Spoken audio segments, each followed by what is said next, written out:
शिवलिंग को बनाने के लिए मिट्टी कहाँ की होना चाहिए, किस जगह पर बनाना चाहिए, मिट्टी में कैसा जल मिलाना चाहिए। जब शिवलिंग का निर्माण करें, शंकर के शिवलिंग को जब बनाए तो सबसे पहले कैसे बनाए, उस तक का विधान शिव महापुराण में और लिंग पुराण में कहा गया। महाराज कहा क्यारे की मिट्टी हो, क्यारा मतलब समझिएगा जिस मिट्टी पर कोई गंदगी ना करी गई हो, ऐसी जगह का कोई भाग मिट्टी का लाया जाए जहां कोई गंदगी ना करे। शिव महापुराण की कथा कहती है। देखो, पिछले वर्ष के लॉकडाउन से लेकर अभी तक की जो कथाएं आप लोग सुने हैं, उसमें शिवलिंग मट्टी का किस तरह से बनाया जाए और कैसी मट्टी हो और उसमें पानी कैसा मिलाया जाए, कैसा शिवलिंग तैयार करा जाए, उसका विधान वर्णन नहीं कर पाए, परंतु आज कथा निकली है तो उसको सुन लो। क्यारे की मिट्टी, क्यारे की मिट्टी मतलब जिस मिट्टी पर कोई गंदगी ना करी गई हो, ऐसी जगह की मिट्टी को लेकर जाए। और मिट्टी को लाने के बाद थोड़ा पानी का सींचन कर दें, अर्थात घर में लाएं तो उससे पहले मिट्टी को पवित्र करें। अपने घर में गंगा जल रखा हो, यमुना जल रखा हो, सरयू जी का जल रखा हो, उससे मिट्टी का सींचन कर दें। मान लो अगर ये जल नहीं भी है तो जल के अंदर थोड़ा सा इत्र डालकर मिट्टी का सींचन कर।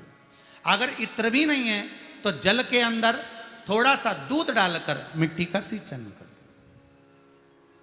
दूध भी नहीं है तो एक बेलपत्री जल के अंदर डालकर उस पानी का सींचन कर। बेलपत्र भी नहीं है, पीपल का पत्ता डालकर उसका सींचन कर दें। पर मिट्टी पर घर में लाते से ही, ये नहीं कि मिट्टी आज लाए और तुमको शिवलिंग कल बनाना है, तो मिट्टी अगर एक दिन पहले लाए हो, 2 दिन पहले लाए हो, 4 दिन पहले लाए हो, तो उसी दिन जल का सींचन होना चाहिए। ये नहीं कि जिस दिन बनाएंगे उस दिन सींचन होगा। मिट्टी पर पानी का छींटा, सींचन भले ज़्यादा मत डालो, पर छींटा तो उस दिन लगा देना चाहिए जिस दिन घर में मिट्टी लेकर आए हो, जिस दिन लेकर। फिर भले तुम शिवलिंग 15 दिन बाद बनाओ, 8 दिन बाद बनाओ, 10 दिन बाद बनाओ, 3 दिन बाद बनाओ, पर उस समय पर मिट्टी का सींचन उस समय हो जाना चाहिए।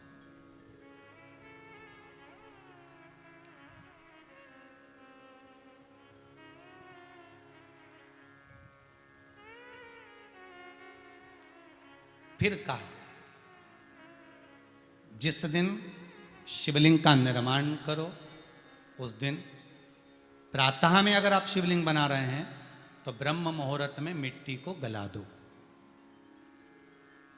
किस पानी से गलाना है उसका भी प्रमाण, उसका भी शास्त्र वर्णन करा। किस जल से गलाया जाए, शिव महापुराण की कथा कहती है अगर आपको आज शिवलिंग का निर्माण करना है, शाम को आप शिवलिंग का निर्माण कर रहे हो, तो अपने पानी का जो मटका होता है, हंडा होता है, रसोई घर में जहां पानी भर कर रखते हो, उसके नजदीक में एक कलश जिसमें अलग से ताजा जल भरा जाए और उस पर प्लेट ढकी हो और उस पर एक चावल का दाना रखा हो, उस जल को लेकर आओ।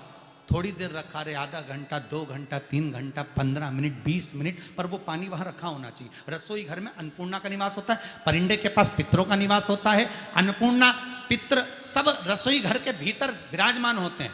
शास्त्र कहता है 33 कोटि देवता एक समय के लिए, एक क्षण के लिए हमारे रसोई घर में प्रवेश करते हैं। इसलिए रसोई घर को तुम पूरे घर को स्वच्छ रखो ना रखो, पूरे घर को तुम साफ रखो ना रखो, पर रसोई घर एकदम क्लीन होना चाहिए, साफ होना चाहिए, स्वच्छ होना चाहिए।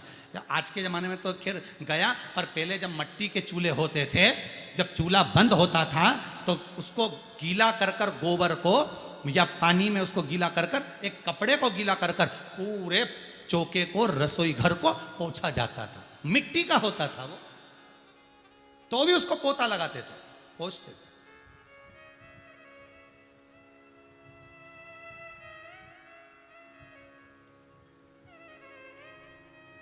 तो पहला क्रम है पार्थिव शिवलिंग का निर्माण।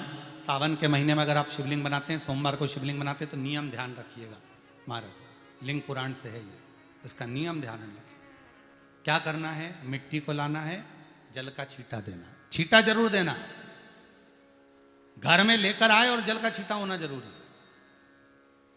2 दिन तक 3 दिन तक मिट्टी रखी हुई है, और उसके बाद अगर आपने पानी का छींटा नहीं दिया है और आपने डायरेक्ट मिट्टी को गला दिया और उसके बाद बनाया, तो उसका कोई प्रमाण नहीं।